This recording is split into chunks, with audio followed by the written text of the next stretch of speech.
Essay number 101, What You Should Know If You're Experiencing Metanoia, a change of mind, heart, self, or way of life. Something inside you has shifted, hasn't it? Maybe it was sudden, a conversation that cracked you open, a loss that changed everything, a moment of clarity that made your entire life look different.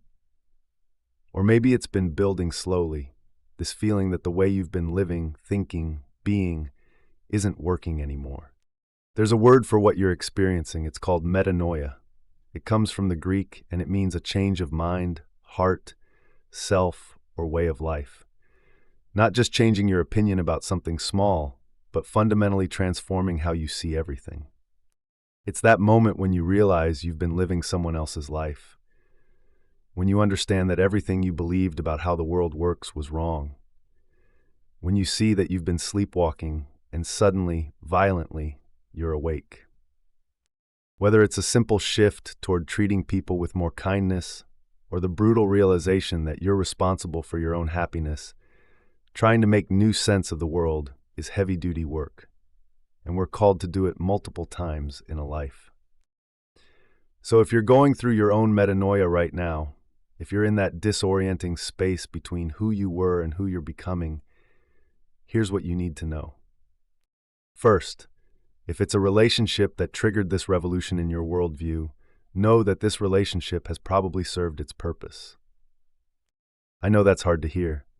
This person who changed everything, who opened your eyes, who made you see yourself and the world differently, you want to hold on to them forever. You think because they catalyzed your awakening, they must be your forever person. But big love and forever love aren't the same thing. Sometimes people come into our lives specifically to break us open, to show us what we couldn't see, to trigger the transformation we needed. And once that transformation happens, their role is complete.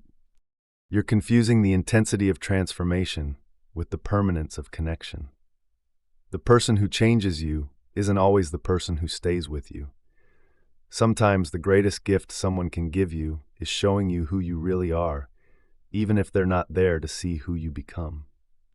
Second, you don't need to be angry about your old beliefs.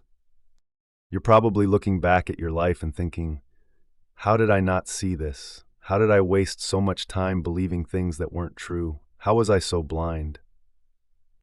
Stop. Change isn't about dismantling what was, it's about building what's next. You don't need to wage war against your former self. You don't need to be embarrassed by who you used to be. That person got you here. That person survived everything that happened before this moment. The point isn't that you should have figured it out sooner.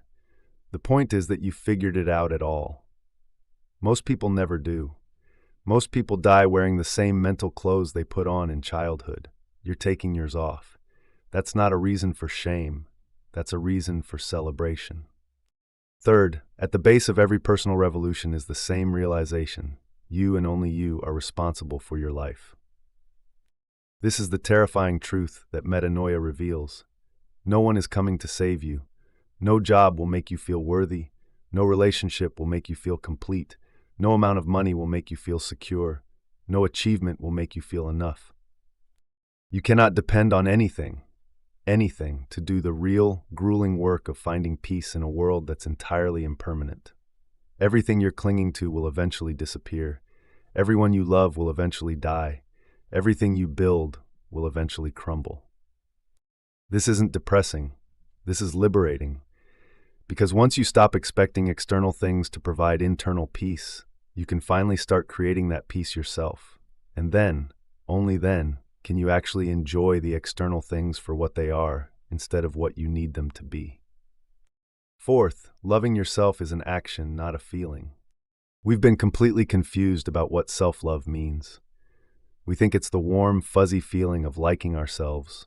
We think it's the confidence of believing we're awesome. We think it's the comfort of self-acceptance. That's not love. That's just a good mood. Real love, whether for another person or yourself, is action. It's showing up when you don't feel like it. It's doing the hard thing because it's the right thing. It's having difficult conversations. It's setting boundaries.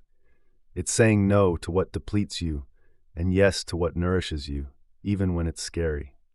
Loving yourself means standing up for yourself when it's uncomfortable, having the courage to keep going when everything in you wants to quit, having the courage to quit when everything around you says to keep going, finding joy despite knowing everything is temporary. Love isn't a feeling you wait to feel. It's a choice you make over and over, especially when you don't feel like making it. Fifth, you don't need to have all the answers. You never will. This is the trap so many people fall into during metanoia. You've had one revelation and now you think you need to figure out everything. What's the meaning of life? What happens after death? What's my purpose? What's the nature of reality? Stop. Nobody knows. Nobody has ever known. Nobody will ever know. We're all speculating. Every religion, every philosophy, every spiritual teaching, it's all educated guessing about the mysterious abyss from which we come and to which we return. And yet entire civilizations are built on these guesses. Wars are fought over them. Lives are destroyed and saved by them. The point isn't to find the right answer. The point is to find the answer that helps you create the most peaceful, kind, meaningful version of the life you have now. It's not about certainty. It's about willingness to live fully despite uncertainty. Sixth, you don't need to believe in anything, but you do need to listen to what feels true. During metanoia, everyone will try to tell you what to believe. They'll push their religion, their philosophy, their way of seeing the world. They'll pressure you to adopt their certainty to cure your uncertainty. Don't. Your only obligation is to listen to what resonates in your bones, what feels true at the cellular level, what makes your soul say yes even when your mind is confused. If someone's pushing you to believe something that feels wrong in your gut, that's your internal guidance system saying, not quite. Trust it. It knows things your conscious mind hasn't figured out yet. You can respect others' beliefs without adopting them. You can be kind to those who see differently without seeing like them. You can hold space for multiple possibilities without committing to any of them. Seventh, your struggles are making you who you're meant to be. I know it doesn't feel like it right now.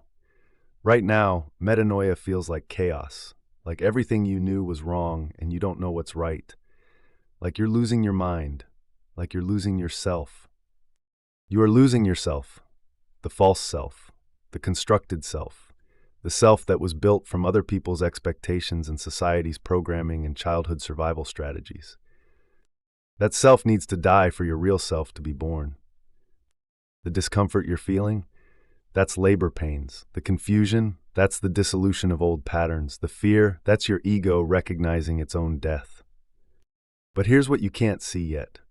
The worst moments of your life are the catalysts of your becoming.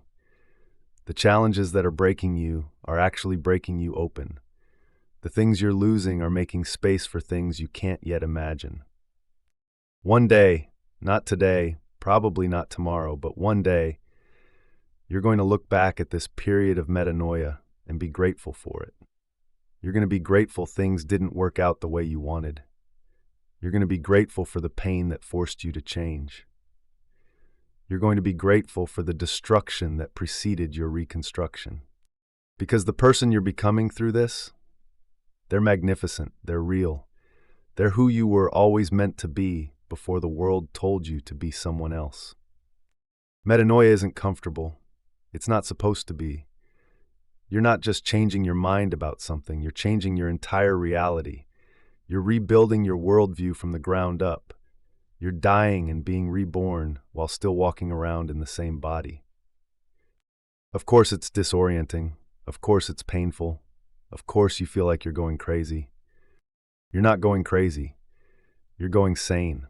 For the first time in your life, you're seeing clearly. And clarity after a lifetime of comfortable confusion feels like madness. But this madness is sacred. This dissolution is divine. This death is the doorway to your real life. Don't rush through it. Don't try to skip to the part where everything makes sense again.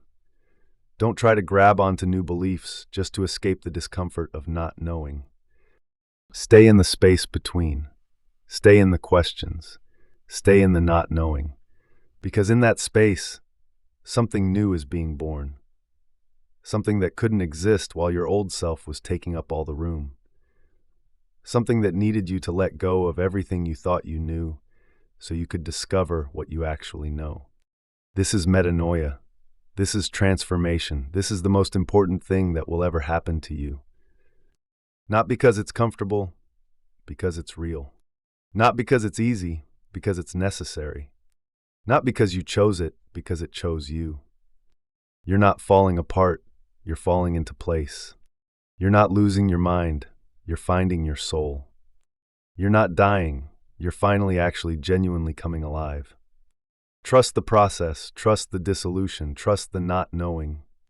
On the other side of this metanoia is a life that actually fits you, a mind that actually serves you, a heart that actually guides you, a self that's actually yours. It's worth the discomfort. It's worth the confusion. It's worth everything you're going through. Because the alternative, staying who you were, believing what you believed, living how you lived, that's not an option anymore. You've seen too much, you know too much. You've awakened and there's no going back to sleep. So surrender to the metanoia. Let it take you where it needs to take you. Let it show you who you really are. The world needs the person you're becoming.